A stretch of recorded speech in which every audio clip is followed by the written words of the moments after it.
Bodybags, where horror lies. What's up, y'all? Dubby Dubbles at you again. Special theme week here on the Bodybags, and it's one I actually picked out, and it's psychological horror. That being said, when I picked that theme, I didn't really consider maybe how hard some of these movies would be to talk about. So hopefully the other reviewers don't have much problem. I'm going to keep this particular movie simple as far as plot-wise goes, because it's a very complex story. I picked the Tartan Asian Extreme release of A Tale of Two Sisters, directed by Kim Joo-woon, who also directed and wrote I Saw the Devil, which is fantastic as well. Yeah, interesting filmography. Look that guy up. But yeah, you have always love this cover art as well. I have to mention that.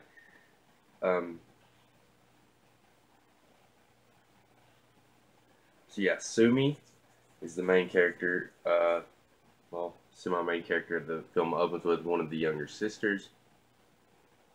One of the two sisters, of course. She gets out of being mentally evaluated hospital / institution, and it marks her release and her going back to her family's home, if you will. Her other sister is named Soo Yeon, and they live with her father and her somewhat wicked stepmother. So yeah, as they go back to this house, and it's basically the hauntings that take place in this house and how they're related to family tragedies that have happened in their life. That's pretty much as simple as I can take it without giving a lot away. One of the earliest things Sumi wakes up in is she's haunted by this woman standing above her head. This creepy dark figure, if you will, and blood's running down her leg. They wake up the next morning, and all three girls in the house are having their period at the same time. So basically, every dream that happens in this movie and every little action basically has a reaction in this. It has a kind of metaphoric way and symbolic way of stating thoughts and stating things that have happened in the past of this sister and our sister Soo Yeon. Very stylized, just amazing cinematography in this, and I think at its core surface, it is a horror film, but there's definitely a lot of drama and a lot of just even maybe thriller elements. Really builds tension and suspense between characters. I feel like all the characters are developed very well in this, especially the sisters, of course. Just character development is one of the strong points of this movie. It is a little bit longer film, but I think it really doesn't waste too much time as far as that goes. I think it's hour 50 minutes. Yeah, it's a little under 2 hours. This haunting score and soundtrack in this one. A lot of unique sounds and noises, almost stuff that would remind you of sci-fi at points. Kind of a different genre than what genres are represented in this film altogether. But I don't know, there's just something about some of the sound effects that are really space. But I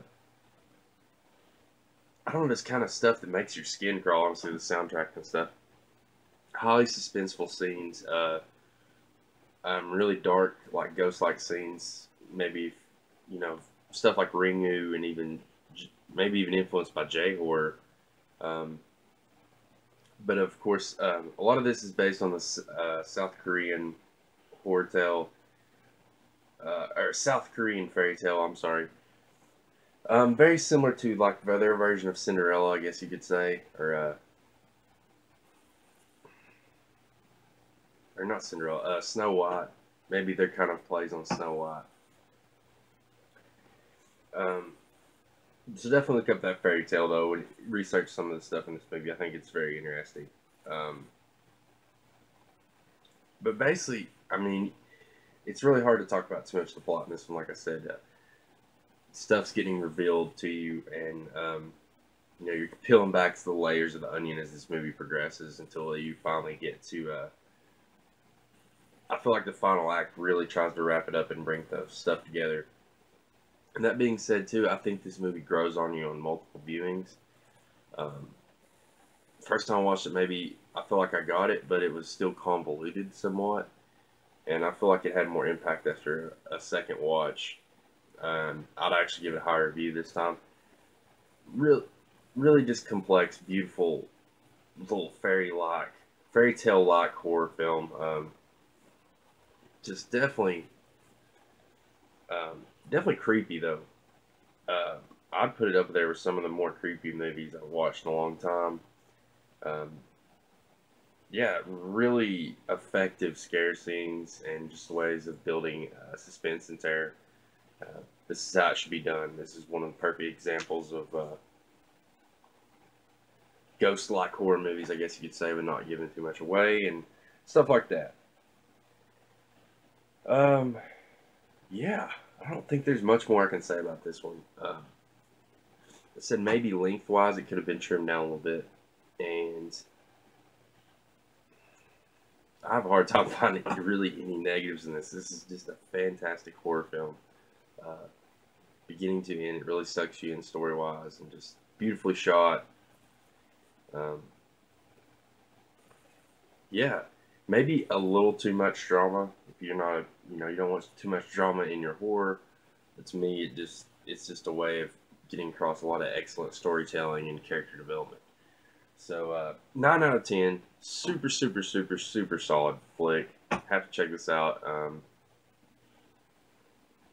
Definitely a movie that'll stick with you. So hell yeah, definitely a mind fuck of a movie. Stuff weaves in and out. The dream sequences weave in and out, and it just comes together in the end and packs a nice little punch, I think. So yeah, until next week, y'all. Appreciate y'all watching. And check out the other psychological horrors this week. Peace.